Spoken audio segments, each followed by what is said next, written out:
Doo doo doo. Looks like we're back. So, welcome back to the best start guide for today. This is going to be the second video of the day because I didn't manage to cover everything I wanted to. Not sure what happened with the game there, but today we do have to push the Spirit Keep all the way through the missions to Force Keep. I think we can get all of that done today. I don't know if I'll do it in the session that I'm recording. Right now, I just wanted to run. I wanted to run a little bit of Spirit Keep just to get the energy back to the point where it's recharging, which meant just giving it a run. So I'm running the team that I had been running. It's kind of struggling even at Spirit 11 to keep her buffs off, but I have better champions now. So I'm thinking what I want to do is I want to, first of all, my last video I gushed about how much I like this champion, so I'm going to take him out. I'm going to put in Xeno. And furthermore, I think to keep everybody fast, she's going to be in the lead because she's got that sexy speed aura. So she's got an extra roughly 30 points of speed for everybody. That's going to help. We're definitely going to want Kale. I don't know if Armiger has the accuracy. He probably does, come to think of it. If we're going to just run stage 11, he has just enough accuracy to do that. We probably don't even need the heal block. I definitely want some kind of support champ, which probably should be Tagore. I can see if we could survive with Jamarsa, but it'd be better to get her to 5 first. And Sun Wukong does that strip. It's useful. Let's just try running this and see if it's any more efficient than the other team. We also got, the other day when we pulled our Void Shards, we got Renegade. I would like to build up Renegade at some point, get her in. She's got the heal block. So if we're having too much trouble taking her out, between Armiger's turn meter damage and Renegade's heal block, and her heal block has a pretty good chance of landing, and it's on her A1, so she can use it again and again and again. Unlike Rocktooth, where he does have a 100% chance to land it, but it's on a 4-turn cooldown, so it's hard to keep that going. I think these champions can also revive block. I forget the name of them, but they have this big AoE freeze that can completely kill your champions, so that's something to watch out for whenever they show up. Those nasty dark elves. Is it just me, or did dark elves just have like the best champions in it? Like, at least when it comes to the legendaries, but even a lot of the epics are really kind of amazing. Although, you know what? I'd like to make a video about this at some point. I think all the absolute best epics in the game, like damn near all of them, I think they come from the Sacred Order. Because if we just go through the list of Sacred Order champs in the epics, you've got Mordecai. Lots of people want to start with Mordecai just because of how good he is at Spider. He can just burn out the whole Spider team.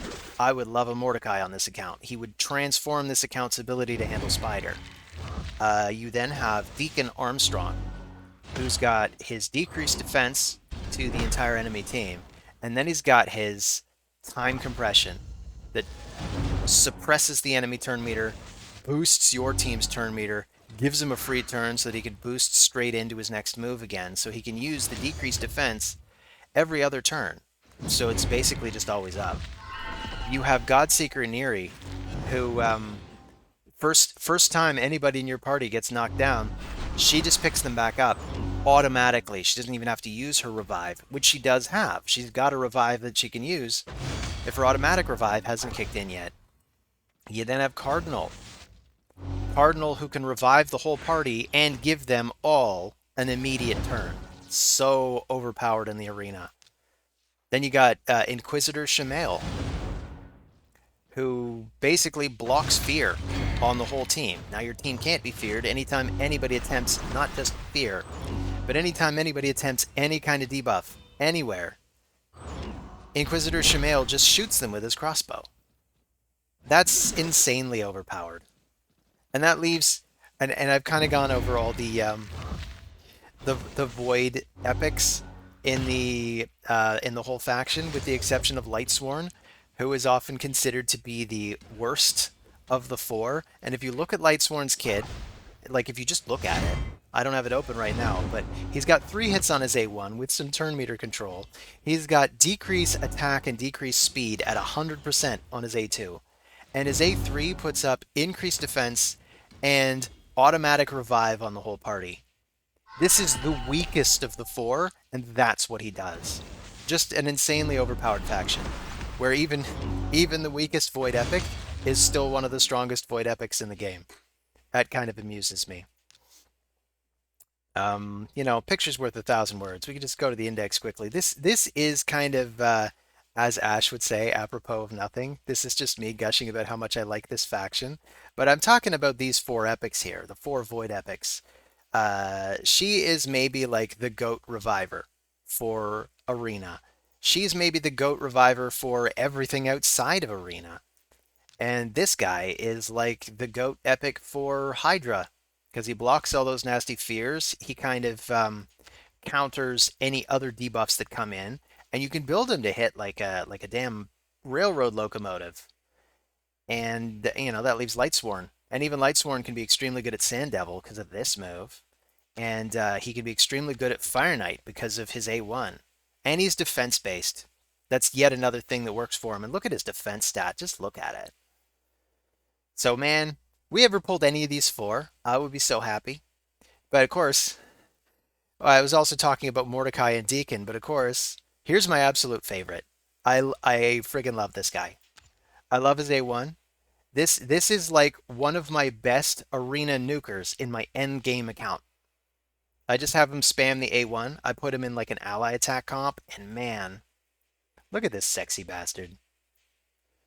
Anyway, that's enough gushing about champions we don't have on this account. The only one we got was Fenax's girlfriend. We got Talia. And she's somebody, like, we could try to use her. She's got the weaken, and she puts counterattack on herself. It's not super useful for this account. Increase attack on herself, and bombs that she can't use without Fenax. And then 3 hits on the A1.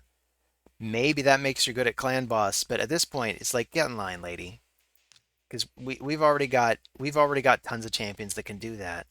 I mean, we're going to be using Xeno. I absolutely love this champion. Like Raid, you guys did a great job with her. It's not like she's the most broken champion that's going to be good at everything. She doesn't, for example, have any area of effect attacks. She just has a lot of hits on a lot of moves. Perfect synergy for Brimstone, and I love this passive effect. This could be really useful if we can turn her to the clan boss stun target. But also, if we start trying to push Sand Devil, I don't even know if we managed to... We did, I think, complete the first stage of Sand Devil on this account, but it took, what, 3.5 minutes? But I think now that we have Xeno, we could probably gear her just right that she could run with 4 food champs. Her aura would increase speed by 30, so she'd be super fast. And you just level food that way while going after oils. And the oils you can use to develop your gear. We're not really there yet on the account. That it like if we tab over the notes for a minute, what to develop next? We need gear. That's the most important thing now. We're going to 6-star units. That's important. I want to at least get 5 really good 6-star units that we can use in all areas of content. So really, the only attacker that I'm going to build anytime soon that doesn't have any area of effect attacks is going to be Xeno, because she is the specialist. She's going to be the boss specialist, and she's the champion that's going to specialize at all bosses. Just absolutely all of them. Brimstone, there's no boss that it's immune to Brimstone, so you always get this 15% chance, which, as I alluded to in the earlier half of this video, you have a really good chance of doing that. You have either a 38% or a 48% chance of inflicting this Brimstone, depending on whether you're getting 3 hits or 4. It is just nuts how good this champion is. She's so good. So I really want to push her speed to 200 if possible, but at least above 150. Although right now, even without her boots rolled up. Her 30% speed aura gets this to more like 163. So she's already exceeding 50 as long as she's the leader. So in dungeons, she'll be the leader. Anywhere else, I don't think I have that many universal speed auras, and any universal speed auras I have, I think, are not particularly strong. Like this is 10% in all battles, and I'm probably not using Spirit Host against Clan Boss, honestly. So we're going to need to crank up Xeno's speed.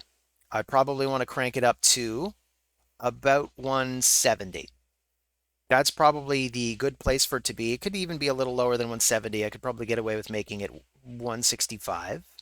If I can get her speed to 165, she's at above 150 speed for Clan Boss, and she is, uh, yeah, she's just making it to 200 speed for dungeons, and I think that would be the way to run her. But anyway, I wanted to go over how we did in Clan versus Clan for the members. Let's take a look at our members. So this is me. I don't know if I'm ever going to score 118,000 anytime soon. Eventually, it becomes eminently possible to do this. I think my main account got damn near 200, and I wasn't even spending that much time on it. You can easily get to numbers like this, particularly in the end game, just by doing stuff. I had a bunch of advantages this time. I pulled Xeno for CvC, and Jamarsa, and Haikatoon, and I got a bunch of other new champions, so that helped pad the scoring. Then we got Oversoul. That's also me. That's just kind of my alt account. This is not my main alt. This is just my alternate alt that leads this clan. It can hit um it can hit Ultra Nightmare Clan Boss. So I used it to push all the way to Ultra Nightmare. Not that that helps this clan yet. We're not there yet. We're really just kind of hitting hard. But uh we need we need that extra account on this clan because it helps us take down hard. It does an extra 100 million to the clan boss. So we got Stalbad, we got Raminar Dixon, we got Battle Boss, we got Tenfold, we got Watch Kolatok, we got Wishy, we got ZQ, we got Mountain Lion, we got G Run, we got Baby Burrito. Nice job, guys. We could scroll down. Got Roger In. We got I guess that's supposed to be Beat Nick. B58 Nick. We got Germ POV. We got Stank Dempsey. We got Reaper Boss Man. We got Arse Goblin. What up, Arse Goblin? We got I don't know name. No Luck Cookie. See you in the clan chat often. Good to see you here. Aninax. Total Codal. Zaddy Hitch. Addy 1988. Some Chinese guy. Happy to have you in the clan, Chinese dude. Nilo Gostilo or Neo Gostillo. I don't know if it's maybe a Spanish pronunciation, and forgive me if I'm butchering your name. Gargus 87, D Town, and I don't know who these two are, but you did not do anything for you didn't do anything. So could be the beats for you guys. Could be the quits. Could be like have you guys been on James Nexus, old and farty? What's going on with you two? So as a clan leader, sometimes I'll look into this and I'll have a look for them. Try to figure out where they're at, what they're doing. Old and farty, there you are. Was on 2 hours ago. Why didn't you get any points, old and farty? What are you doing? Anyway, um, and that's how I know who to kick. If I got like a new eager beaver, a new beaver, a new eager beaver who wants to join the clan. Anybody out there who wants to join, just join the just Discord. Say that you want to join the clan, and I'm gonna kick out some of the deadwood and give you guys a chance. So, let me know, people. Or if you happen to be one of the two deadwood people on that list, maybe get in touch with me and say, "Oh yeah, sorry, and you can give me your excuse, and I'll probably accept it. I'm a very tolerant person. So, did the clan boss team go in? No, so we got to do it again. That kind of sucks. But you know what? We'll run it again. We got about 6.6 million last time. Hopefully we get a number that's the same or better this time. But I really do have high hopes for Xeno. Because once she gets her T6 mastery, she's going to be able to score way more damage. So right now she's landed this brimstone. You can see that up here. So when he gets his turn, you'll see the 250 damage pop out of him. 250,000. I'm sorry, 250,000. Right here, boom. 250,000 damage. So every time she manages to land that, because the last 2 turns, that's going to be an extra 500,000 to the clan boss every time she can do it. And she's got, in addition to her having multi-hits, I didn't see it pop out a second time there. Now I'm wondering if it actually scores the damage twice or just once. I thought it scored it twice. But anyway, she's got an extra chance to land that brimstone. In addition to the multi-hits she's got, she's also in Relentless gear, so every now and again she'll just pop out another turn, she'll attack again, and that's yet another chance to land it. So that's part of what's going on there. I'm even wondering if I can get enough accuracy on her. The way to gear her might be to put her in a toxic set, just because every single attack that she does is a mini poison. As long as we don't fill the curse bar, those could be good.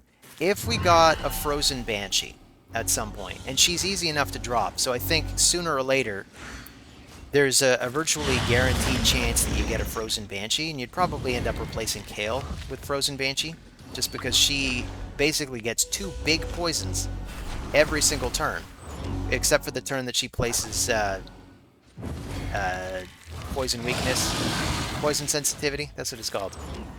We don't have poison sensitivity on this team. It's actually very rare still. There are a lot of champions that have it at this point, but most of them are legendary. So we're likely to only get that if we happen to pull Frozen Banshee. But we're already at damn near 3 million damage against the clan boss, and nobody's died yet. The whole party is still standing, rather. I mean, sometimes somebody will occasionally get knocked down, but I got 2 revivers in the party. I often recommend not bothering to bring revivers if that's their main specialty, because once it gets to the point where you're reviving somebody almost every turn, you're dead.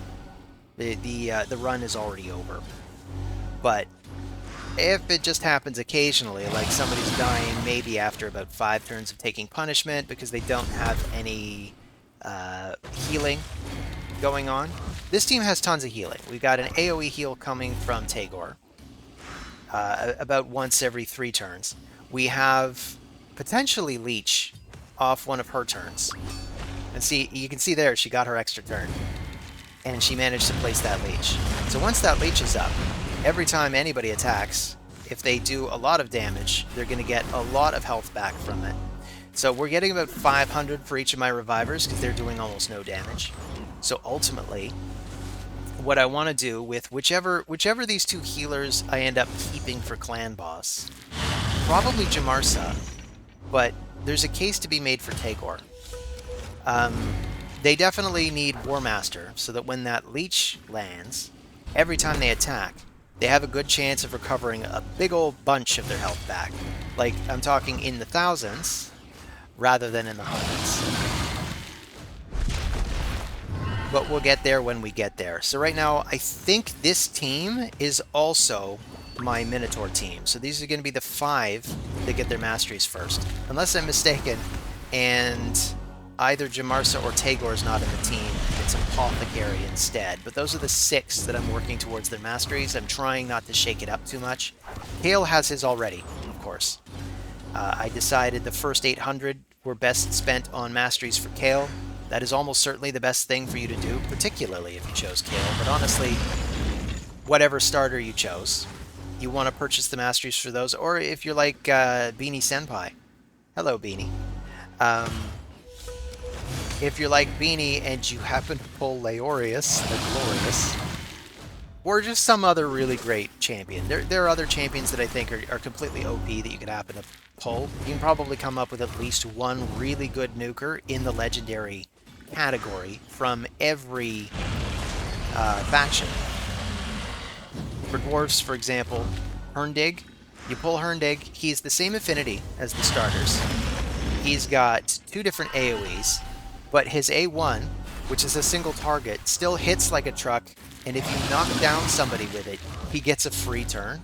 So he just motors through campaign. He easily solos just about anything, in fact. Sun Wukong can solo just about anything. So we got 500,000 less this time. We were at 6.6 something last time, and now it's 6.1, so that's... I feel cheated, Plarium. Why didn't you take my last one? Why are you cheating me, game? But even 6.1, that's still a 2 key at this point. We can now get just north of 12 million if we run that twice, as long as we don't have affinity problems.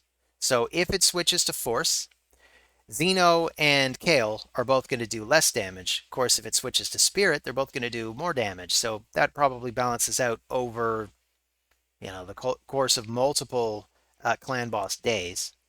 But we'll see what happens at the end of today. We won't see now. So I wanted to push dungeons. I definitely want to push through this dungeon. So the higher the dungeon level you're doing, the easier it is to get the, and we're getting greater spirit potions. That's what we want. So the mid-level one. If we could somehow push all the way to dungeon level 20, the smallest one that you can get is the mid-level one. But I don't know if that's possible. I mean, we could try to push that, but honestly, what we need to do is we need to make sure, first of all, we have heal block. And what champions overall have heal block on this account?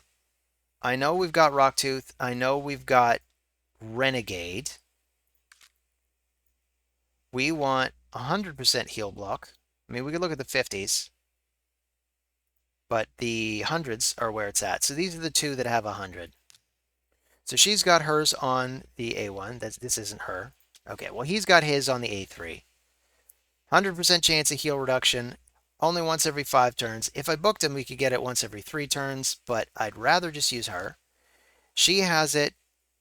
Oh man, this isn't as good as I remembered. Okay, so it's only a 25% chance until she's booked, and we could book... I should have booked her during CvC. God knows I had the books. This is not a problem with me. Man, I forgot to book her.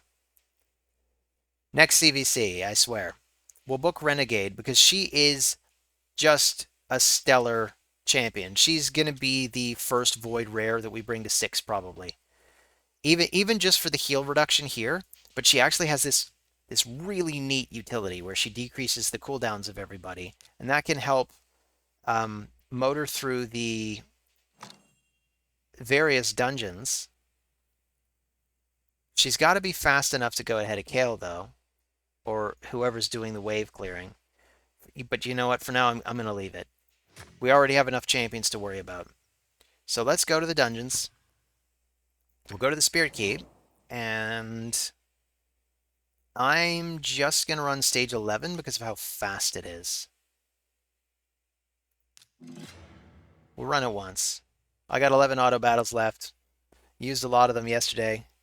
Just trying to crank out as many points as possible for clan versus clan. So what do I want to develop next on this account? The short answer is Dragon. Maybe also Fire Knight. Definitely Spider. I mean, honestly, all of the dungeons, you want to be able to push all of them to the point where you can get to at least 16, and I have reached Dragon 16 since last time. And the way that I was able to do Dragon 16 is we got Xeno. She scores all that extra damage. She's got Brimstone. I keep talking about this Brimstone. And she's particularly good in Brimstone. And that's the thing. And man, she cleaned it off. But we've got enough damage going here that we should be absolutely fine, even though she heals. But at a certain point, you need to start turn meter controlling her and doing a butt ton of damage to her. At a certain point. So she's the one... She's really the one potion dungeon champion that I'd say you absolutely need a specialty team to take her out. So if I had Renegade, I would basically be having her go right before Kale, which would slow down the first one because she'd just come out and she'd probably hit somebody and then Kale would drop the wave. Then she'd reset everybody and Kale would go again and drop the wave. And that would probably save us 10 seconds right there. It probably doesn't matter too much at this point, though. I mean, what's another 10 seconds, right? So I'm going to be running this one today. It is unclear when the potions are going to drop. They'll eventually drop. But it's not... This isn't going to be particularly interesting to watch. So I might just run this... I'll probably run it lots more on my own. Hey, we got two of the really big ones. It's still not what we're looking for. But we're running this one in 48 seconds. Could be as fast as 28 seconds. Let's take a look at the dungeons as well. We've also got the Iron Twins. I ran one Iron Twins fight before. Really didn't get very far. We could try running Iron Twins 2 to see if we can do it. Magic would be particularly good against Iron Twins at this point. So let's just run 5 Magic Champions. Let's try to run them as fast as possible. I think this is the way to do it. We could also go for the Defense Aura. We could also go for the Health Aura. But let's try to do it this way. This will be lightning fast, particularly with Diabolist. Maybe we can actually manage to beat Stage 2. And get some resources for the Soul Pit, whatever it's called. Is it called the Soul Pit? Well of Souls? Something like that. I think we actually have some more souls we could attempt to pull. Not that we're super likely to get what we want. I really want a blessing for Kale. Since Kale is really still our main unit, and is going to continue to be our main unit for a while. He's just going to be used absolutely everywhere. Because he's no longer our only 6, but he is still the only 6 that's in really good gear. Even his gear could be improved. I keep reaching for my tea, feeling it, and I'm like, oh, it's too cold right now, and I put it down. Like, I'm convinced it's somehow going to get warmer. I suppose it's still good. Anyway, Iron Twins is a particularly nasty boss to have to deal with because he manages to cleanse stuff off at, I think it's every, is it every 15? Yeah, it's every 15%, so 85, 70, 55, and 40 cleanses himself, making it really difficult to fight him with debuffs. He's really hard to do damage to anyway, and all the while, he's cranking up these this debuff. I'm trying to remember what it's called. Iron Band? This is a nasty debuff. Can't remove it. He does more damage to us the more this debuff is up. You can resist them. So having a high resist reviver in particularly can be useful. And then you can just kind of pick people back up. Once they get too hard to keep alive, they die. He picks them back up. They don't get revived with this debuff. So we're in. This is 2 minutes in. This isn't exactly farmable. This dungeon, honestly, is maybe one of the most pointless dungeons in all of Raid Shadow Legends. I don't even know why I bothered to come here. Because unless we can really push it, and this is the thing, if we can manage to push through level 2, it will have been worth it because eventually we'll come back, we'll push all the way to level 15. But you have to have a really endgame account to be able to beat level 15 in this guy. And really, that's probably the only stage worth beating. At this point, from level 1, I think we get something like 50 tokens, and it costs 1,000 to get one chance at a blessing. So we could collect, we could basically, we could beat this guy 20 times, collect one mortal soul, and use it, and have it pop out some champion we don't even have. That sucks. That really sucks, Plarium. You guys watching? That sucks. You know that sucks, though. People have been telling you that that sucks for the better part of, what's it been, like 2 years? Since this mode got introduced? It sucks. This mode sucks. It's like utterly irrelevant to most players. We might actually be able to beat stage 2, but so what? That's going to give us almost nothing.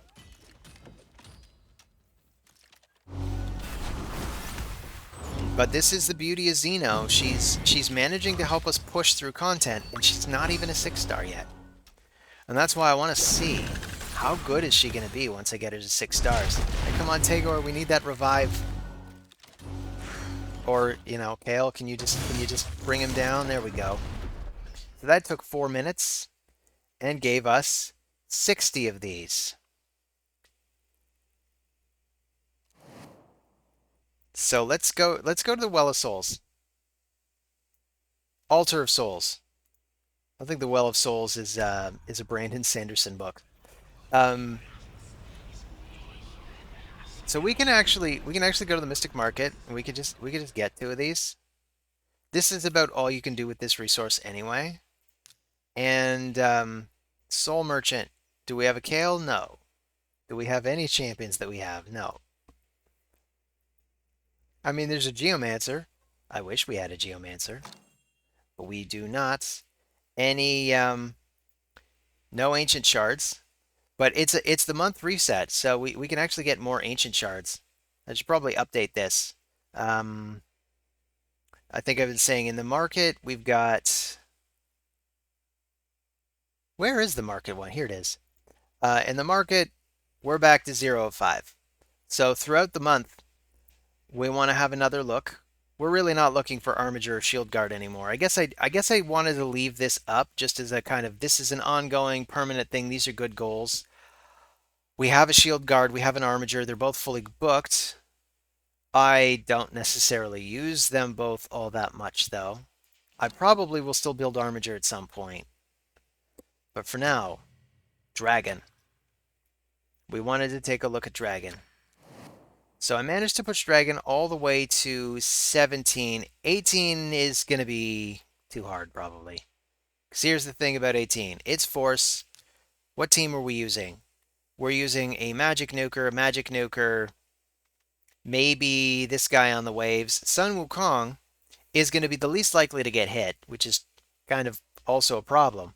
Because Sun Wukong is maybe the best one to be drawing fire from the enemy. So I'd almost want an entirely Spirit team to try to push through the Dragon.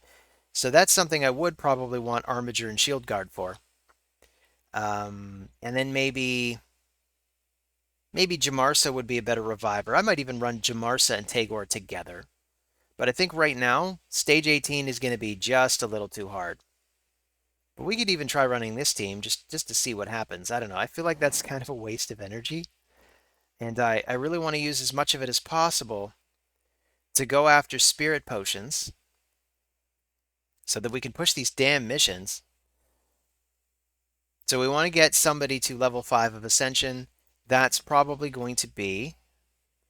it's going to be too hard to get the legendaries up that high, but it's probably going to be Jamarsa. I mean, we don't really have any right now.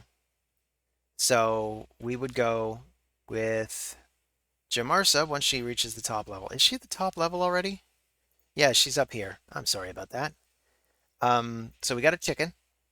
Basically, we just need to level 3 3s all the way, if we have them. And we can make food for Jamarsa.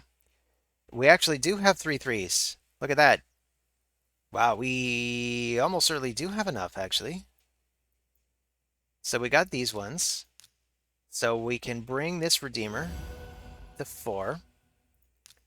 We can bring this Redeemer, redeem her to 4. And we still need enough for one more. I don't want to just eat champions willy-nilly. I mean, these champions probably can be food. Honestly, even if I make them food, because I have more void brews than everything else, I'd rather keep them around. So we'll level. Do we have any more 3s to level? I mean, we could even level them. I guess we'll just keep leveling these ones. That's what I'm gonna do. So we won't get Jamarsa to 5 just now, because I'm gonna want to run campaign for a bit. Uh, do I have anything else to cover then, or should I just call it a video now? Because we've been in for 36 minutes. The last video I think I cut off at about 15 minutes. So, is there anything else to talk about? Not really. What to develop beyond the sixing? I mean, the answer to this is you want to develop your dungeons so that you can get better gear for your champions. Like right now, the biggest issue on, say, Sun Wukong, really, I want to get more. I want to get more cruel gear on him, and maybe some savage, maybe some decent savage, just so he can get 100% damage off his A2 here. Because he's already got all the damage. This is where the books landed. I've already got a bit of buyer's remorse putting the books into Sun Wukong now that I've seen just how good Xeno is. But when we get more books, we will book these two first. There are more books on the track, on the mission track. We got 2 here, for example, which is very far away, honestly. I don't know if we get any others in the interim. We probably don't, come to think of it, but I think we do get some from the missions or from the challenges. So we can get another one from the challenges if I can upgrade a Force Champion to rank 6. I guess Jamarsa is the one. This is a good case for Jamarsa, and then win a campaign battle using 460s, and we can get this Lego book. But it's not a huge rush. Like, this is the last challenge. After that, there's just nothing after that. There will probably be another Lego book from here if I can do all these artifact challenges. I've kind of put these on hold, I guess, because there's just other stuff to do. So much to do in this game. And we can get another one from here, but we got to get to gold. And then we got to win in gold, so that's going to be tricky. Upgrade 3 affinity bonuses to level 5. That is going to take us months, honestly. I mean, to level 5, this is the only one that's even close to level 5. And how much do we need for the next thing? We need 500 silvers, or I think half as many gold. So if we can push into gold, that'd be a good thing. So that's all I got to say for today. Thanks for stopping by, guys, and I'll see you on the next video. Take care.